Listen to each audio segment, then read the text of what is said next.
साथियों, पंजाब का इतिहास, पंजाब की सभ्यता, पंजाब का संस्कार और पंजाब का संघर्ष और पंजाब देश को देता है एक नई दिशा।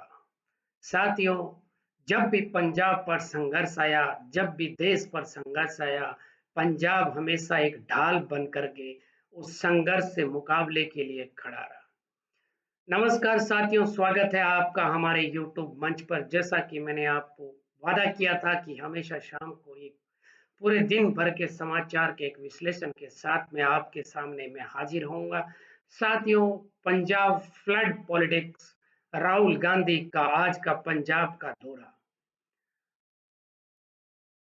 साथियों, ये बहुत ही गंभीर और बेहद गंभीर मुद्दा है, क्योंकि पंजाब में आप जानते हैं कि बाढ़ के बाद में जिस तरह के हालात पंजाब, हिमाचल और जम्मू एंड कश्मीर में बने थे, उसके बाद में देश की अलग अलग संस्थाएं पंजाब के लिए आगे आकर खड़ी हुई थी।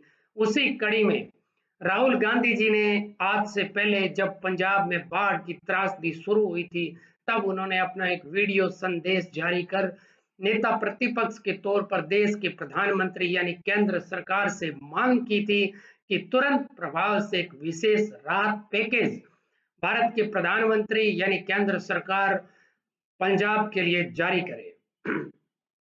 साथियों, एक तरफ जब राहुल गांधी जी पंजाब आए, पंजाब के किसानों से मुलाकात की, पंजाब के आम लोगों से मिले, लोगों के घरों में गए, जहां आज भी पंजाब में बाढ़ का भरा हुआ पानी है, उन जगहों पर राहुल गांधी जी गए, लोगों का दुख और दर्द को जाना। उसी समय गोदी मीडिया और भारतीय जनता पार्टी यानी बीजेपी की आईटी सेल पूरी तरीके से उन पर हाथ धो करके खड़ी हो गई। जैसा कि साथियों आप जानते हो, राहुल गांधी जी की सुरक्षा अब एसपीजी से छीन करके उनके पास सीआरपीएफ की पास उनका जिम्मा है, उनकी सिक्योरिटी और सुरक्षा का। साथियों, राहुल गांधी जी पंजाब में आए, बाढ़ ग्रस्त इलाकों में जनता एक हुजूम की तरह राहुल गांधी जी की तरफ दौड़ पड़ी। इसे देखते हुए सेंटर में, केंद्र में बैठी भाजपा सरकार को लगा कि किसी भी तरीके से इस दौरे को स्थगित कर दिया जाए। उसी समय जब राहुल गांधी जी पंजाब के बाढ़ के इलाकों में पहुंचे, तो दिल्ली से आदेश आता है पुलिस प्रशासन को कि किसी भी तरीके से उन्हें आगे बढ़ने से रोका जाए। इसी क्रम में जो वहां के लोकल पुलिस के ऑफिसर्स हैं, वो राहुल गांधी जी के पास आते हैं और राहुल गांधी जी को कहते हैं कि आप यहां से आगे नहीं जा सकते। ये सब कुछ प्रसारण लाइव चला। राहुल गांधी जी ने कहा मैं क्यों नहीं जा सकता। उन्होंने कहा कि सर, यहाँ से 8 किलोमीटर दूर इंटरनेशनल बॉर्डर है, आपके सिक्योरिटी कंसर्न्स है और आप आगे नहीं जा सकते। राहुल गांधी जी ने कहा चारों तरफ पानी भरा हुआ है, मुझे तो आगे जाना है, मुझे अपनी सुरक्षा का खतरा और उसकी गंभीरता से मतलब नहीं है, मुझे मतलब है पंजाब से, पंजाब के नागरिकों से, पंजाब के नागरिकों की पीड़ा से मैं उनके साथ खड़ा होना चाहता हूं।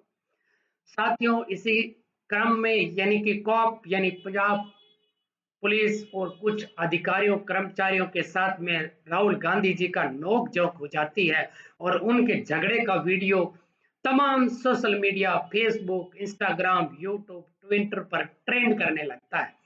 दूसरी तरफ बीजेपी जहां खुलकर उन पर हमला बोल रही है और राहुल गांधी जी को ड्रामा क्वीन कह रहे हैं। साथियों, आपका कहां तक इस बात से आप असहमत होंगे, क्योंकि ऐसी त्रासदी में देश की सबसे पुरानी पार्टी का जो लीडर, वर्तमान समय में देश का सबसे पॉपुलर लीडर जनता के साथ में खड़ा होता है, पंजाब आता है, पंजाब के लोगों से मिलता है, उसे रोकने की कोशिश करता है और वह ये कहते हैं कि मुझे अपनी सुरक्षा से मतलब नहीं, देश की जनता बाढ़ की स्थिति से, पंजाब की जनता मर रही है, मैं उनके साथ खड़ा होना चाहता हूं। तो गोदी मीडिया, आईटी सेल कहते हैं कि उन्हें भाजपा उन्हें ड्रामा क्वीन बताने लग जाती है। तो जानिए, आइए जानते हैं पूरा मामला पूरे विस्तार से। साथियों, जैसा कि पंजाब के कई जिलों में पिछले कई हफ्तों से लगातार बारिश हो रही है और नदियों का जल स्तर बढ़ता जा रहा है, और भयंकर बाढ़ की स्थिति पैदा हो गई थी। गांव दर गांव आज भी पंजाब के बाढ़ के अंदर डूबे हुए हैं। बताया गया है लगभग 1200 से अधिक गांव पानी में डूब गए थे। हजारों एकड़ फसल बर्बाद हो गई, कई घर पूरी तरह से टूट गए, निर्माणाधीन मकान भी लोगों के बह गए। लोगों ने अपनी जमा पूंजी से जो कुछ भी इकट्ठा किया था सब कुछ बर्बाद हो गया है।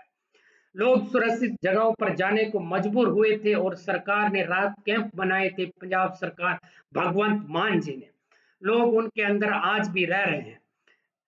साथियों, लगभग 2 लाख से अधिक लोग राहत कैंप में रह रहे हैं। अब तक दर्जनों लोगों की मौत की खबर आई है।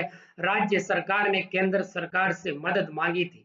ऐसे हालात में नेताओं का ग्राउंड पर पहुंचना एक बड़ी बात माना जाता है, ताकि लोगों को भरोसा मिले कि उनकी तकलीफें सुनी जा रही है, वो अकेले नहीं है, देश उनके साथ है। राहुल गांधी अपने दौरे के दौरान कई बाढ़ प्रभावित गांवों में गए। उन्होंने महिलाओं, बुजुर्गों और किसानों से सीधे मुलाकात की। उन्होंने लोगों से उनसे कहा कि सरकार की मदद बहुत धीमी है और सरकार उन्हें तुरंत राहत दे, क्योंकि उन्हें राहत की तुरंत जरूरत है। लेकिन दौरे के बीच एक झगड़ा और विवाद हो गया।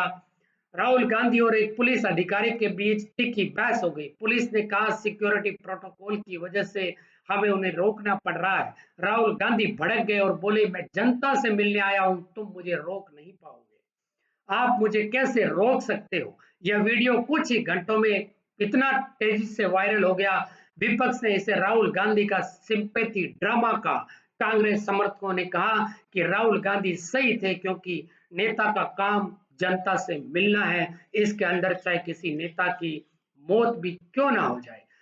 बीजेपी प्रवक्ता ने प्रेस कॉन्फ्रेंस में कहा, राहुल गांधी को जनता की मदद से कोई लेना देना नहीं, उनका मकसद सिर्फ कैमरे के सामने नौटंकी करना है। बीजेपी ने राहुल गांधी पर यह भी आरोप लगाया कि वह हर बार आपदा के समय पब्लिसिटी स्टंट करते हैं। सोशल मीडिया पर बीजेपी नेताओं ने हैशटैग राहुल ड्रामा हैशटैग चलाया। कुछ ने तो उनकी तस्वीर शेयर करके लिखा, जनता डूबी हुई है और राहुल जी एक्टिंग में बिजी है। इसके पलटवार में कांग्रेस ने नेताओं ने बीजेपी की प्रतिक्रिया और उनके हैशटैग को सिरे से खारिज कर दिया। कांग्रेस ने कहा कि राहुल गांधी जनता के नेता है और जब लोग तकलीफ में हो तो चुप रहना एक गुनाह है। कांग्रेस ने पुलिस पर भी सवाल उठाया कि क्यों बार बार राहुल गांधी को रोका जाता है। क्या सरकार डरती है कि जनता की आवाज राहुल गांधी तक न पहुंचे? सोशल मीडिया पर कांग्रेस समर्थकों ने hashtag Rahul with people trend कराया। हैशटैग राहुल विद पीपल इतना ट्रेंडिंग में हुआ कि ट्रेंडिंग नंबर 1 आ गया। जमीन पर रहने वाले लोगों के इंटरव्यू में मिला जुला रुख दिखा। कुछ लोगों का कहना है, कम से कम राहुल गांधी आए तो उन्होंने हमारी तकलीफ सुनी, सरकार के मंत्री तो दिखे ही नहीं, यानी केंद्र सरकार के मंत्री दिखे ही नहीं। कुछ लोग बोले कि कैमरे की टीम के साथ आना और पुलिस से झगड़ना, इससे हमें क्या फायदा, हमें तो राहत चाहिए, घर चाहिए। यानी जनता भी पूरी तरीके से दो हिस्सों में बंटी हुई नजर आई। कोई राहुल गांधी की मौजूदगी को सकारात्मक बता रहा था तो कोई इसे पॉलिटिकल स्टंट कह करके नकार रहा था। राहुल गांधी का ग्राउंड पर जाना एक जरूरी कदम था। विपक्ष के नेताओं के नाते यह उनका हक है और फर्ज है, लेकिन पुलिस से भिड़ने वाला रवैया उन्हें विवादों में ले आया। बीजेपी ने इसे ड्रामा बताकर अपने समर्थकों के बीच में नैरेटिव बना लिया, लेकिन इससे बीजेपी के इस नैरेटिव को जनता ने बिल्कुल नकार दिया। कांग्रेस ने इसे जनता की आवाज उठाना बताया और राहुल गांधी को इस तरीके का नेता कहा कि जो हमेशा जनता के बीच जाता है। साथियों, ये बिल्कुल सच है। आपने देखा होगा Pahalgam attack, Pulwama attack, Uri attack और अब बाढ़ की स्थिति जगह जगह जनताओं के साथ किसी भी तरह की अगर कोई अकस्मात किसी भी तरह की कोई ट्रेजेडी हो जाती है, राहुल गांधी वहां पहुंचते जरूर है। हरियाणा चुनाव के समय आपने देखा डंकी का मुद्दा बहुत भयंकर हो गया था। राहुल गांधी कनाडा गए, जो डंकी के थ्रू लोग कनाडा और यूएसए गए थे, उनके परिवार से वादा करके उनसे मिलने का कहा था और वो वापस आकर के उनसे मिले भी। तो साथियों, इस तरीके से असली मुद्दा है जनता को पंजाब में तुरंत राहत पैकेज और पुनर्वास चाहिए। मगर राजनीति एक ऐसी चीज है साथियों जो जनता के मुद्दे को भुला देती है, उनके दुख दर्द को भुला देती है। जब भी कोई कुछ करना चाहता है तो उसे एक आपसी टकराव की स्थिति पैदा कर देती है। साथियों, क्या भारतीय राजनीति का स्तर इतना गिर गया है कि आपदा के समय में भी नेता एक दूसरे को नीचा दिखाने में लगे रहते हैं? पंजाब की बाढ़ अभी भी एक बड़ी चुनौती है, लेकिन नेता इस तरीके से बयानबाजी में फंसे हुए हैं कि जब विपक्ष का नेता धरातल पर जनता से उनकी समस्या सुनने के लिए आया है, तो बदले में भारतीय जनता पार्टी केंद्र में सरकार है, लेकिन कोई भी विशेष राहत पैकेज का पंजाब के लिए उन्होंने ऐलान नहीं किया है। राहुल गांधी जनता के बीच खड़े हैं, लेकिन बीजेपी कर रही है सिर्फ पॉलिटिकल स्टंट। साथियों, ये थी हमारे आज का विश्लेषण। आपको हमारा विश्लेषण कैसा लगा कमेंट करके बताइएगा। आपको वीडियो पसंद आए तो लाइक जरूर कीजिएगा। लाइक करने से हमारा मनोबल बढ़ता है साथियों। शेयर करने से हमें ये पता लगता है कि हम जनता तक अपनी सही आवाज एक फ्रीलांसर यूट्यूब मंच से पहुंचा रहे हैं। बहुत बहुत शुक्रिया, धन्यवाद। आप चैनल को सब्सक्राइब भी कर सकते हैं साथियों।